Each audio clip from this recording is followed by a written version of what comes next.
So today, my guest is Ayoka B. And if her name sounds familiar, it is because Ayoka, this is her second time being on the podcast. One of the most highly listened to episodes is about fathers, and that is from season one. So for Ayoka, Ayoka is an author. She is an author of Love at Second Sight. And I want to go ahead and welcome Ayoka to the Plastic Couch Podcast. Thank you, Kristen. I'm so excited to be here. I had muted for a second because the birds are talking. This is like their conversation time. Oh, so basically, just to let you know, as a listener, she's showing off because she lives in Costa Rica. Okay. They get really loud. They get the gossiping. We have birds too, Ayoka.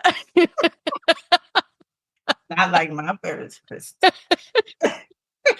No, but that's one of the beautiful things that we're going to be talking about is Ayoka's move to Costa Rica. But let's kind of set the stage, Ayoka, and we're going to start off by talking about Sister Lift because that is kind of where a lot of this started for us. And so I want to just kind of tell the listeners a few years back I had this idea for this name. The name came for me for Sister Lift, purchased the domain and then said, you know what?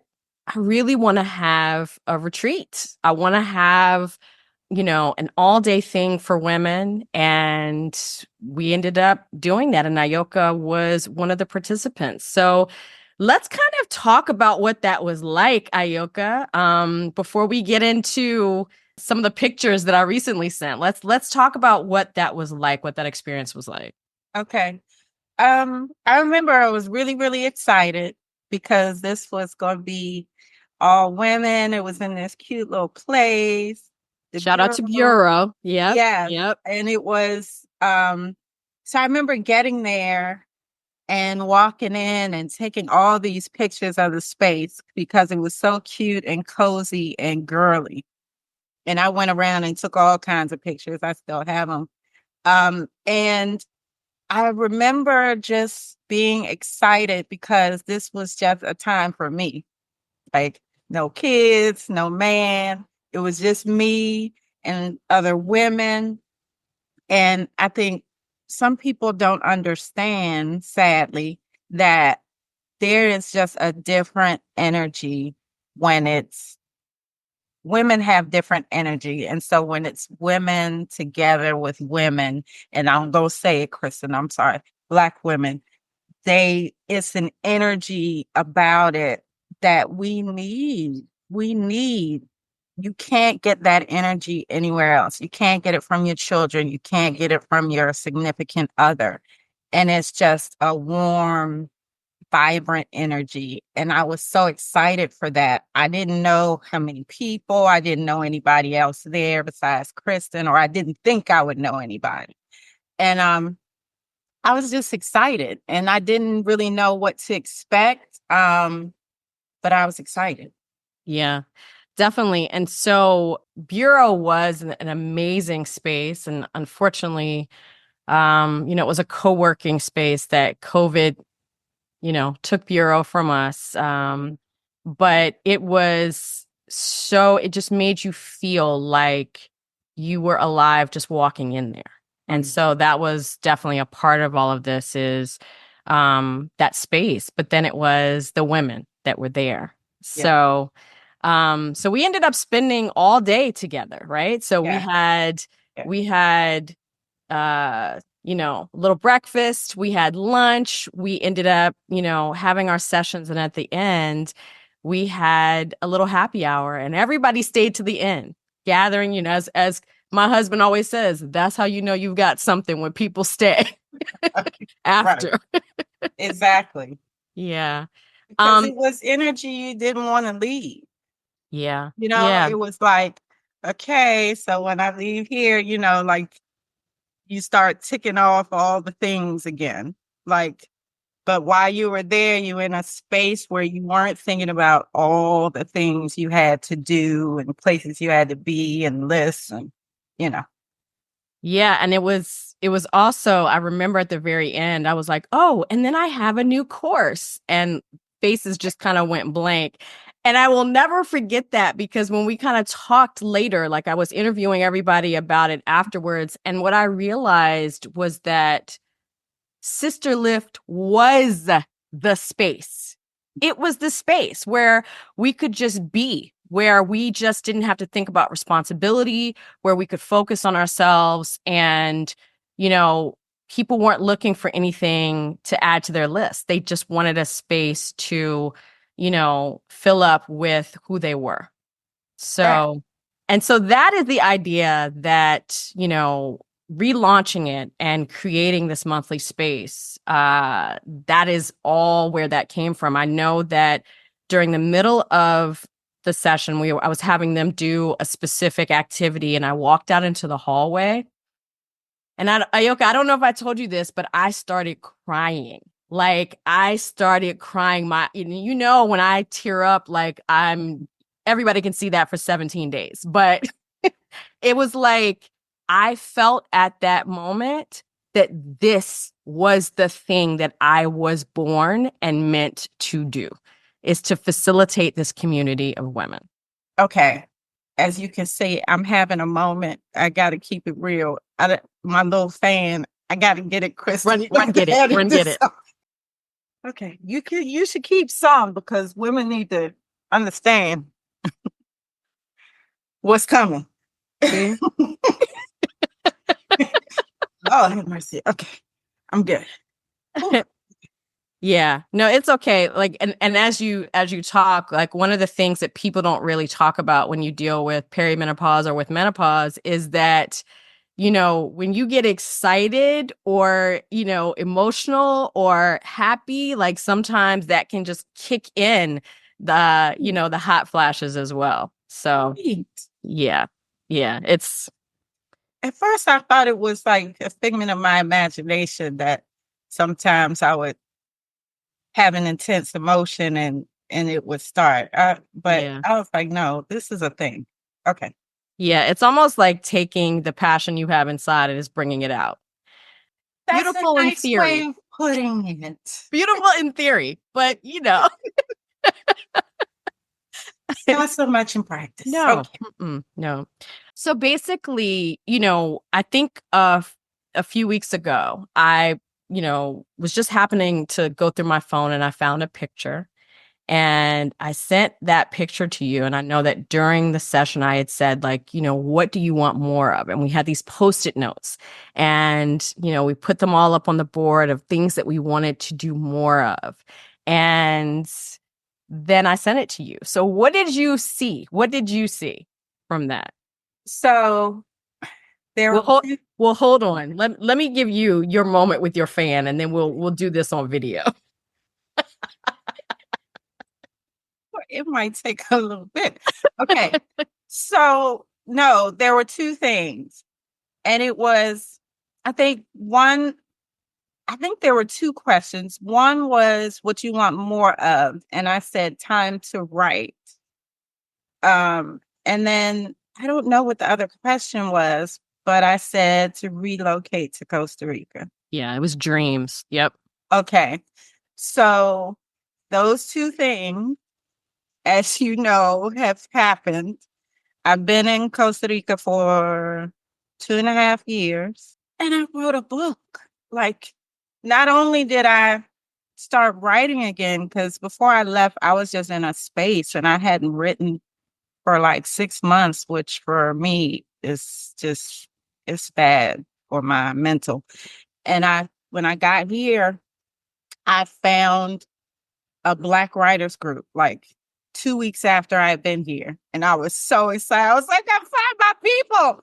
And I started there. And at first when I got there, I said, listen, I haven't written in a while, but I'm trying to get back into writing. I'm just gonna listen and observe. And that's what I did for the first few meetings. And then the poetry started coming back, and I wrote poetry for a while, and then someone wrote a short story, and I really loved it. And I remember walking to the meeting one day along the beach, and I See, and that you cannot tell me that is not showing off. Okay. yeah, that was showing off. That's why I did it that time. Walking to a meeting along the beach. And I was like, you know what? I can write a short story. And it wasn't until that moment that I remembered I used to write short stories in high school, like as a just mode of expression and way to, get stuff out. And I was like, I'm gonna write a short story. So I wrote one and then another and another. I think I wrote about five. And then I wanted to challenge but those were nonfiction. They were creative nonfiction. And then I wanted to challenge myself again, past a short story. I said, oh, I'm gonna try my hand at some fiction because I had never written fiction before. Just poetry and creative nonfiction. And um what began as a short story, because I intended it to be a fictional short story, it turned into a novel. So Yeah. there you go. I love it. So Love It Second Sight is definitely available at bookshop.org.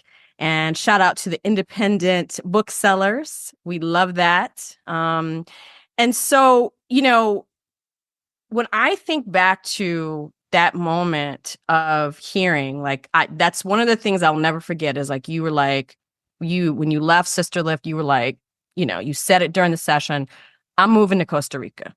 100%. I'm moving to Costa Rica, right?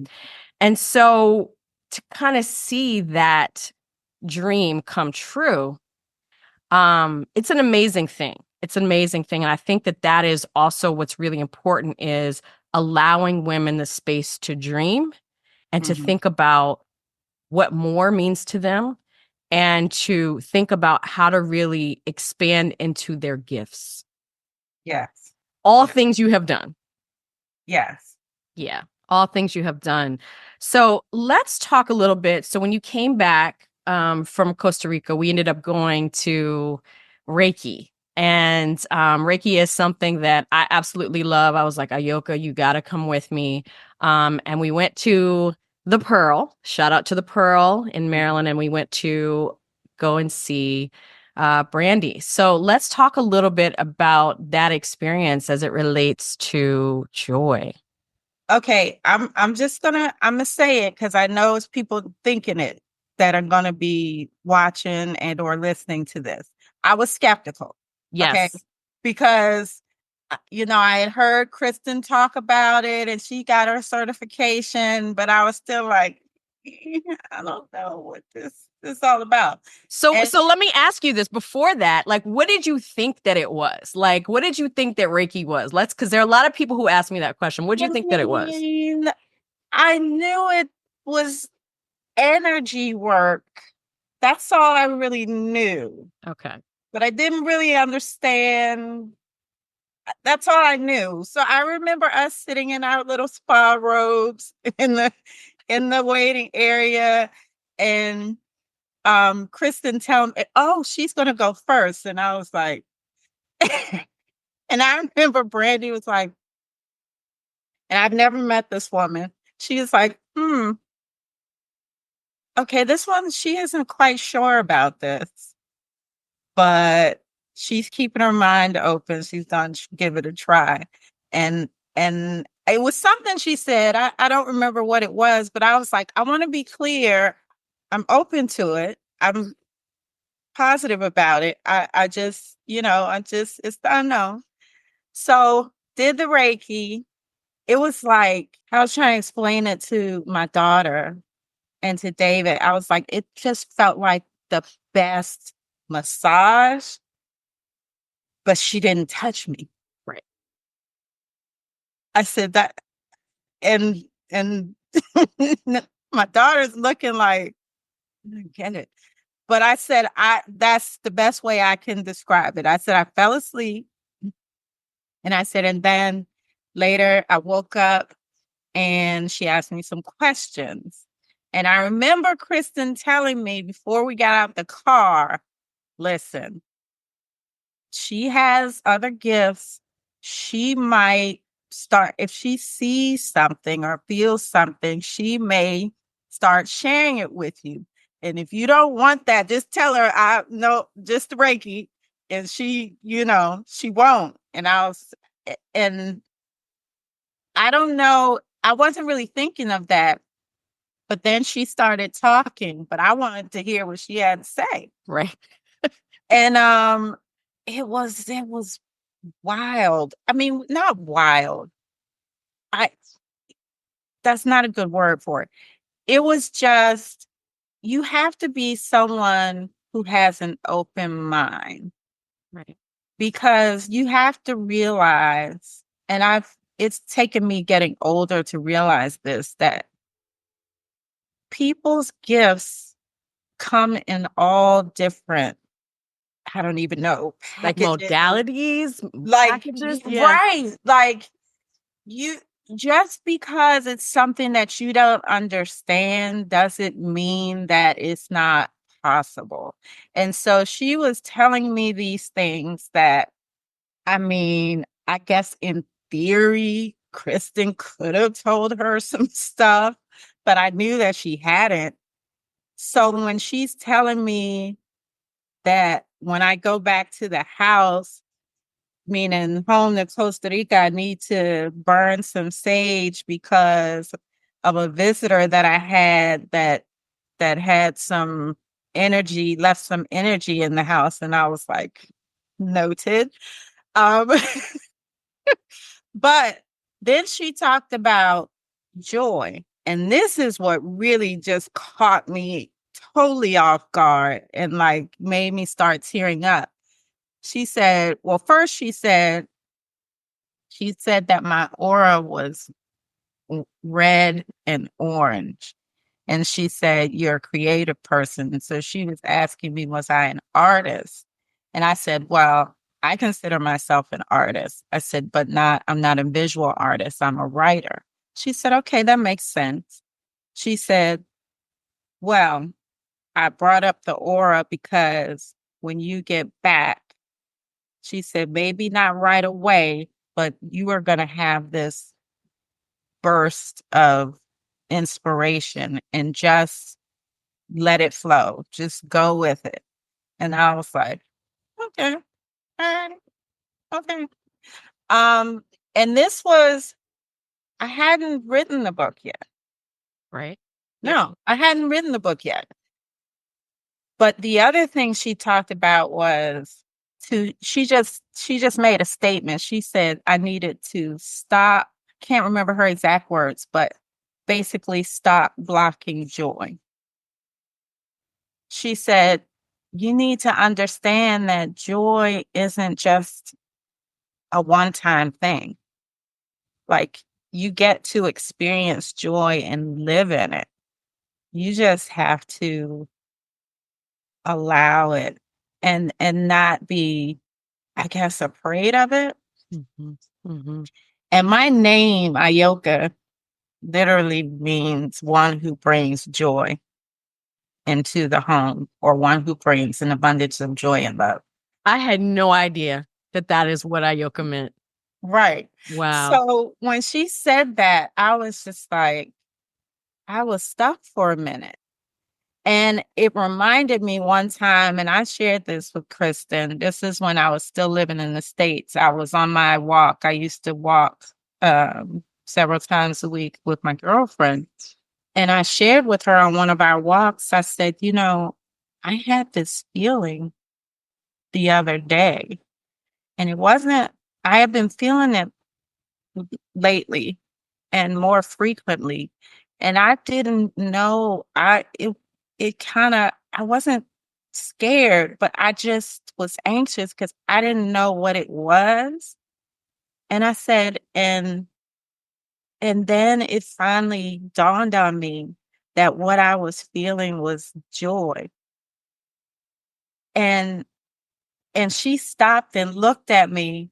And of course she started, Like and I crying. was like, I said, it was so foreign to me. It was not a feeling that I remembered feeling, at least not consistently, since I was a little girl. And I said, and once I identified what it was, I was so giddy and excited and like, yes, please, more of this. And she was laughing. I started dancing and twirling and everything. And I said, this right here, this is what I'm looking forward to. This is the feeling that I want to be able to lean into and sink into. So all of that came crashing back when she told me that when she said what she said about joy. So Yeah, and I think what you are talking about right now is the most consistent conversation that I have with my clients, which is a lot of them really want to experience joy. But the issue is that they just don't know how. And it is because a lot of hard workers, a lot of, high achievers, it's everything has been focused on doing. It's doing more. It's completing tasks. It is all of that. And so, I had two people talk to me about the book, Rest is Resistance. And afterwards, asking me, okay, so how do I rest? What does that look like? Because I don't know how to do that. And the one thing that is very consistent for me is that I am teaching you how to achieve more joy in your life. And a part of that is through letting go of, it's reducing your capacity because we're all walking around here completely stressed the fuck out, right? With our shoulders like so rock hard because we have so many responsibilities in our personal and professional lives. And it's not understanding that joy requires a certain amount of freedom in order for you to experience it, like physical freedom, emotional freedom. and I wish you'd have told me that some time ago, ma'am, because when you were just sitting here talking about your clients and they don't know how to get it, I'm like, that was it. I mean, something that seems so basic, not basic in a bad way, but simple, I should say. Something that's so simple and something that should be a given. Like I, I need people to understand. I was one of those people Kristen was just talking about. I really had no idea like where my joy was or even what that looked like or what joy was. And that's not to say that my life was all the way miserable, that I didn't have moments of joy. It's just that I, you know, I just, it was like seeing people and they were joyous and fulfilled and happy. I'm just like, I don't know what that is or how to get there. And when I back to that walk I was on when I had that aha moment, I was no longer working. I had resigned. At that point, I was only focusing on getting us here. That was my job, to get us here. And my partner, he was still working. And I was, well, that's not true. I was homeschooling because I didn't let Diallo go back into the school when it was time because they had no plan. Anyway, During COVID. Okay. right. And a plan is important. Okay. Right. So I guess when you just said you need to be free to experience joy and you need to have less on your plate, like not be overworked and over whatever you want to fill in the blank. That used to be me. And at that time, that was my like transition time. I was on the way to joy. Like Right. joy was showing up more and more. And I was like, I don't know what I'm doing, but I'm just needed to keep coming. Right. And like now it's, well, I should say we also, I mean, yes, we relocated, but we also literally changed our lives as well. We got rid of a lot of stuff. You know, when the things that we brought were mementos, of course, some clothes, because you gotta have some clothes. But most of our wardrobe went bye-bye. One, because we didn't need Winter clothes. seasonal, Yeah. but also because, like, before I left, I gave all of my professional clothes, and that's mostly, that was 70% of my wardrobe.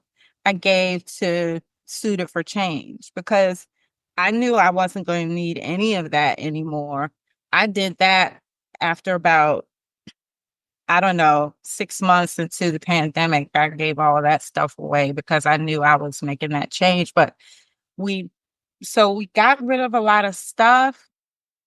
I started a new career. Well, I didn't know it was going to be a career at the time. I just knew I was going to be writing or getting to the point where I was writing again.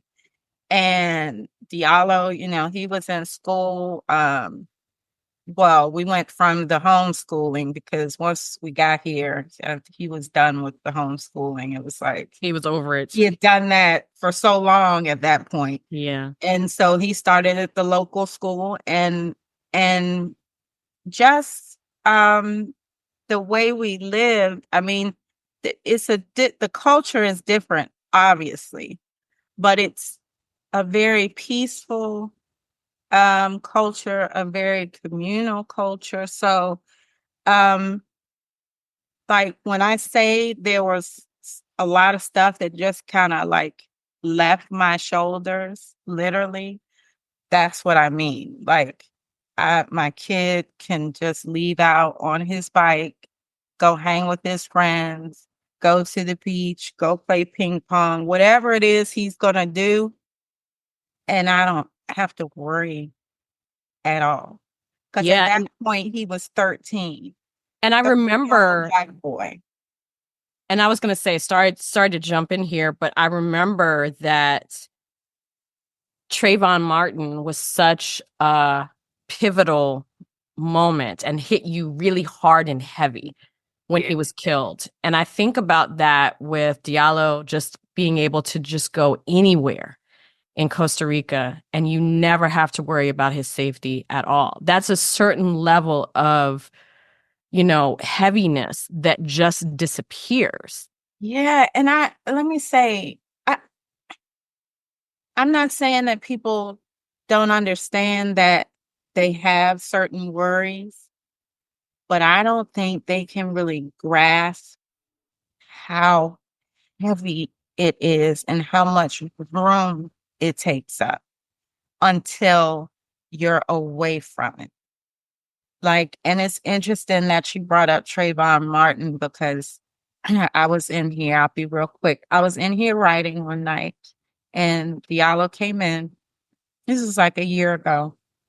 He came in and sat on my little Ghanaian chairs close to the floor.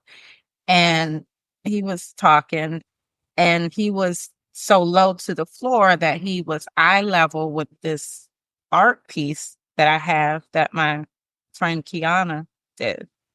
And it wasn't hanging up because I had done something to it and she was going to redo it. I had scratched it and she was going to redo it. And he said, "Who is that?" And I looked behind me, and he was like, I said, "Oh, that's Trayvon." And he said his last name, Martin. He said, "Can you tell me about him?" So I told him, everything. And I said, "You were really young when it happened." I said, "I think you were 5 when the verdict came." Mhm. Right. So I told him, about him. And I kind of was trying to get back to writing because I just really didn't want to. I was like, You were in the get zone. to a space. Yes. I just didn't want to be there. And he was quiet. He was sitting there. And but sometimes he'll just come and sit in here. And maybe after about 5 minutes, he said, "That's why we moved here." Mm. Mm. Girl, Lord have mercy. I said, yeah, yeah. Yeah, you have me completely tearing up because that's I think a burden. I think you're totally right. Like I always tell people that, we only have the capacity for so much, meaning the emotions that are inside of us. And I am all about creating more space for more joy.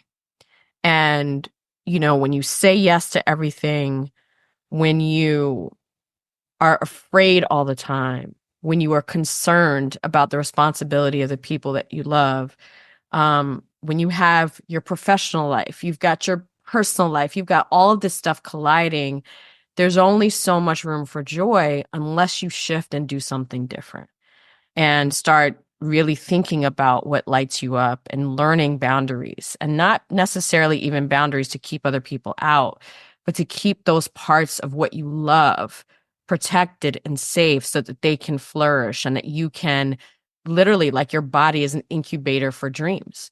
And I don't think that a lot of times, specifically as women, that we allow our bodies to be incubators for dreams. It's more incubators for other people's I dreams. was gonna say it's for everybody else. Yeah. It's holding up everybody else. Yeah. And it's even when you become conscious of it, I think it's been drummed in us so much from the beginning, whether it was purposefully done or whether just those are the messages that we gleaned.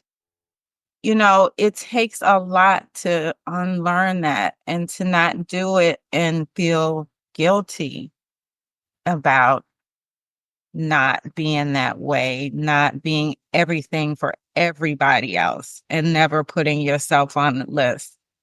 Yeah. That's a hard habit to break.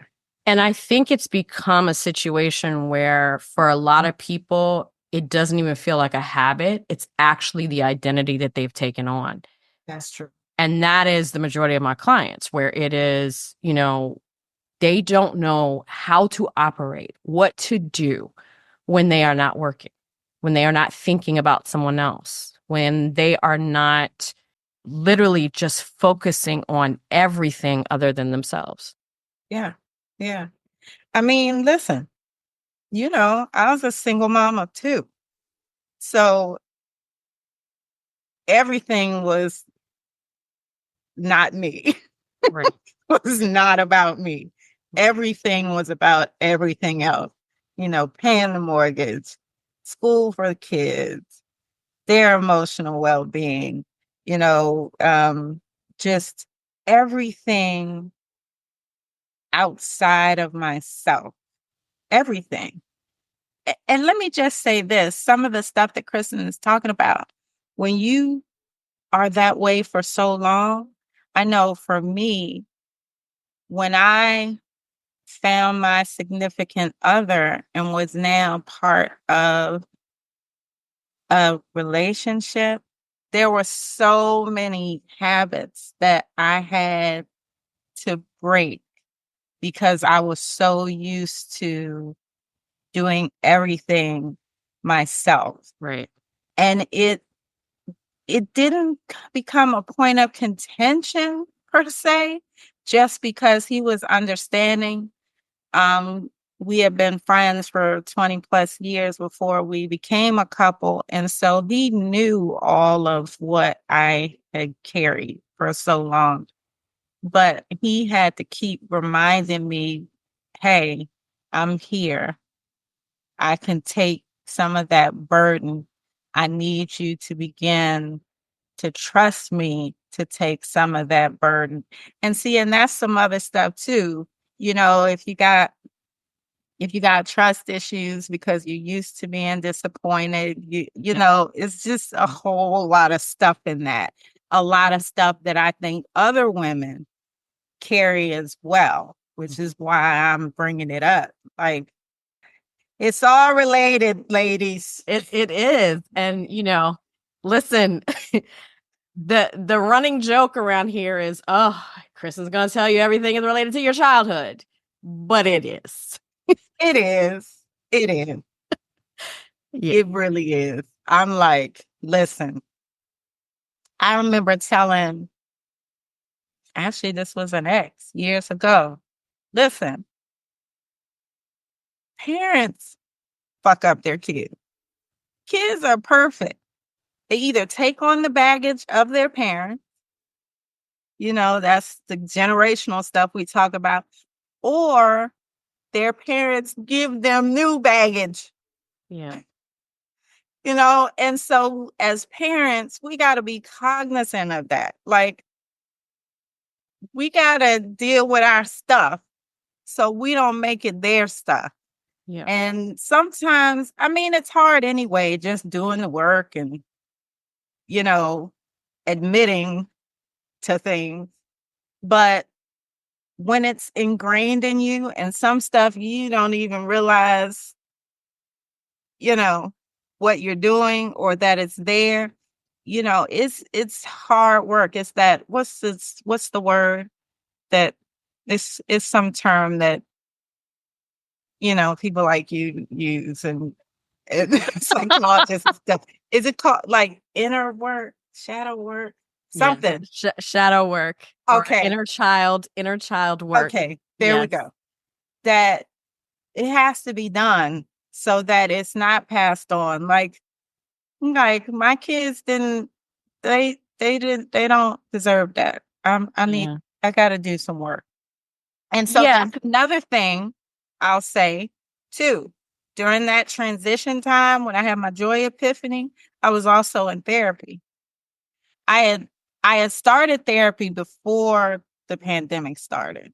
And thank God I already had one because Right. that right Because there, oh, yeah. that Yeah. that time, I don't have to go into that. People were there, they know. I remember my therapist saying that so many of her colleagues were getting burned out because there were so many people coming to therapy who never had therapy before, and they were having to turn away people because they just didn't have the capacity. And she said, and then they're carrying around that guilt because you don't like turning people away when they are coming and are in need of assistance. I was like, oh, But that's the thing, that word again, capacity, is that's the thread, especially for a lot of people, is that we're not taught that when we don't have the capacity for something that we should say no. And, you know, what I am teaching you is that you have to understand your capacity. You have to understand that anything above that is going to start to break down your body. It's going to break down your mind. It's going to start to impact all areas of your life. And so the most important thing for us to know is, when is enough enough? And that's the hardest thing for people, especially women, to understand. When is enough enough? Because we have always been the type where we're pushing it to the limit. We're doing more than what's asked of us. And we're almost used to always operating in this space of constant exhaustion that feels like our everyday life. So we don't even know it's exhaustion. right, right. And so I'm glad I'm seeing, within the last couple of years, seeing a lot of people saying, you know, like stuff like put down the cape, you're Yeah. not a superwoman. You're not supposed to be a superwoman. But for a long time, that was like a label that a lot of people wore, and it was seen as a positive. It was Well, and seen as, yeah. yeah, it's just in having a conversation with my mom, one of the things that she'll do is, like, she'll say, "Oh, you know, I work." She's a gardener, she gardens at home. And so she's like, "Oh, I worked all day and I swept this and I dug this and I did that." And I have to say to her, like, "Mom, it's not a badge of honor. Like, she'll say, "Oh, I was so tired, I had to do this." But why are we working ourselves to exhaustion, right? Right. Oh, but I didn't have help. Well, did you ask anybody for help? Right? And so the asking of help is like, that's the hardest thing because we're so used to being disappointed. So it's that trust thing that's popping up. And trust pops up like whack-a-mole, right? When you Yeah. least expect it, right? So, a part of it is understanding that not only do you have to ask, but it, somebody might be at max capacity when you ask them to do something. This is true.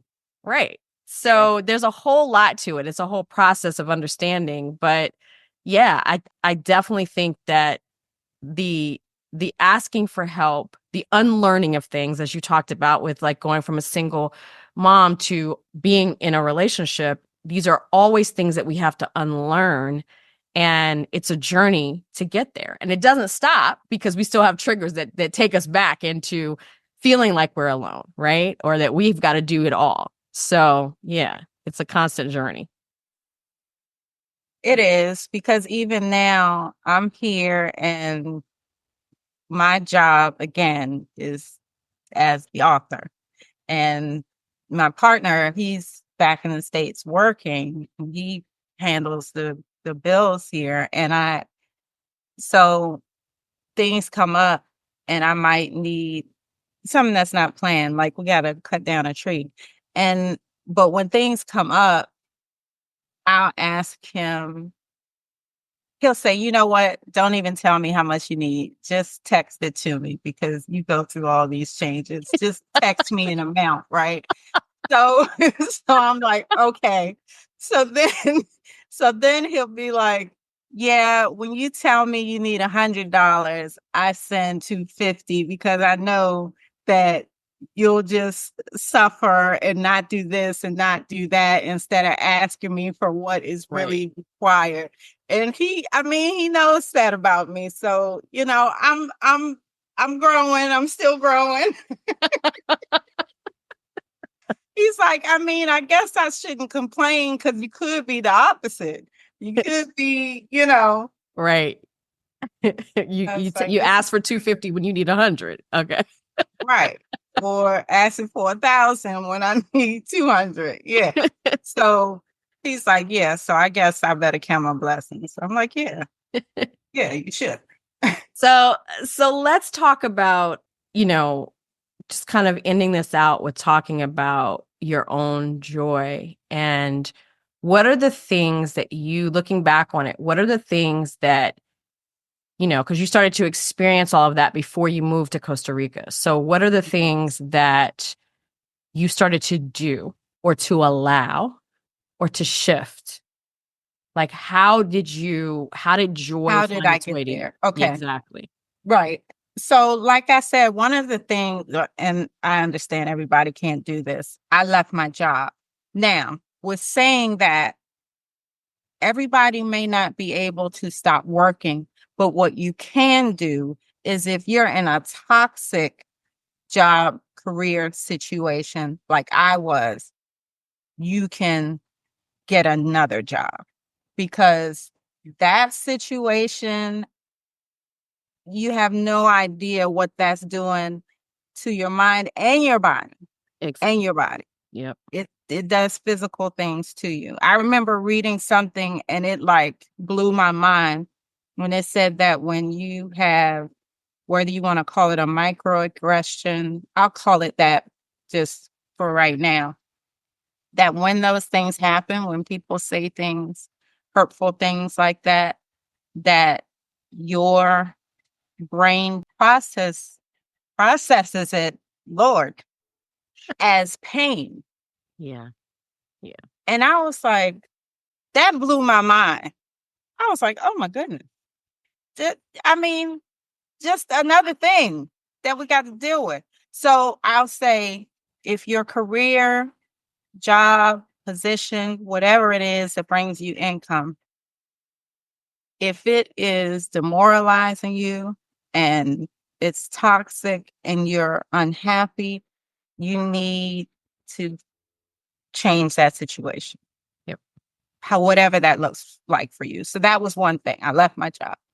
Number two, I started to get rid of stuff, physical stuff, because I can only speak as a Black person, but I know that a lot of times in our community, because there are so many other things that hurt us and that we may not be able to do or allowed to do for a variety of reasons, we find solace in buying things. Yeah. Yep. And those things, maybe when you were able, the fact that you are able to purchase them might make you feel better, but they're not gonna, no, you need to do something else with that money. But that's another podcast. So I got rid of things. Um, Another thing I did was, well, I moved to Costa Rica. Everybody can't do that. But your place of solace, whatever that is, do it more. It doesn't have to be another country. It could be going on more trips. If you're not buying all that junk you don't need, you can have more money for travel. Keep that passport stamp. Um, so finding your place of solace, whatever it is, and it can be yoga, you know, It could it be your can be Reiki. backyard. Yeah. Yeah, you Reiki. can make Absolutely. space in your daily life for those places or moments or more than moments of solace. So that was number three. I found my place of solace. Number four, doing what you love. For me, it's always been writing. When I got to a place, I already knew I had to leave, but when I got to a place when I was not writing anymore because I literally couldn't do it, I knew that I was in a very bad space and I had to go. So doing what you love, whatever that thing is, Kristen calls it finding what lights you up, whatever that is, do it. And if you don't know what it is, you need to start paying attention to yourself.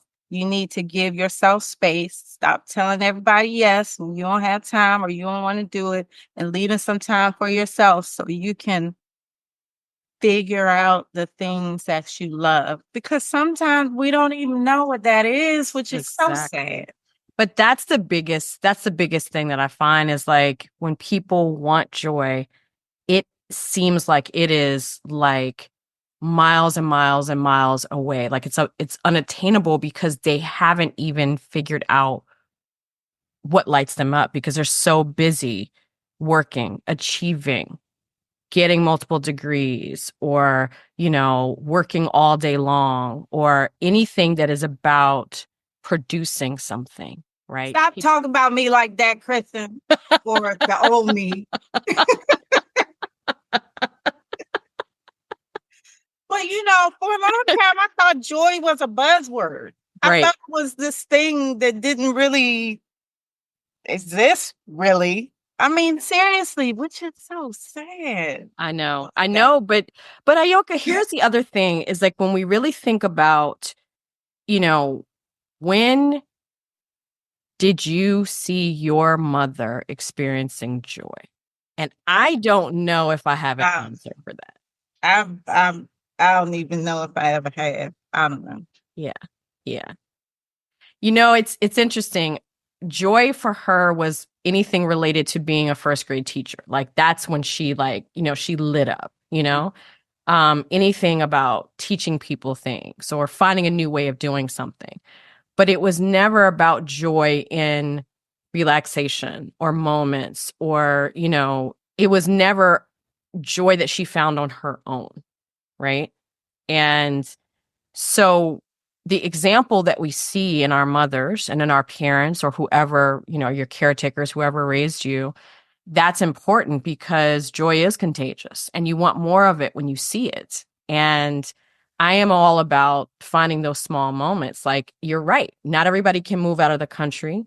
But just the other day, I looked outside and I saw that the sun was setting and I ran upstairs and just sat on the couch by the window and then just watched it, you know? Like those are my moments of, beauty and solace and my personal joy, looking outside and seeing that it's a full moon and running outside to look at that, just those are the moments that I invite people to start creating in your life, which are just those little things, as I call them, the little things that are super important to me, and that help to really light me up as well. Yeah, and put your phone down. Stop Yeah. scrolling. Yeah. Pick up a book or sit there with your children and play a board game. Right. Remember those? Right. Right. Right. Or just lay with your partner and, you know, stare at each other all good. Right. Or if you're single, it's about doing the things that, literally it feels like you have swallowed sunshine, It's finding those moments and the people also surrounding it, because that's the other thing. Friends. Yeah. It's I mean, it's don't environment. minimize that. Yes. Yes. Spend Environment. time. Yeah. Yeah. Yeah. So with that, Ayoka B. Live. Yes. Sister Lift we have relaunched it. It is now online, which we are also going to do an in-person retreat out of the country. That is definitely coming as well.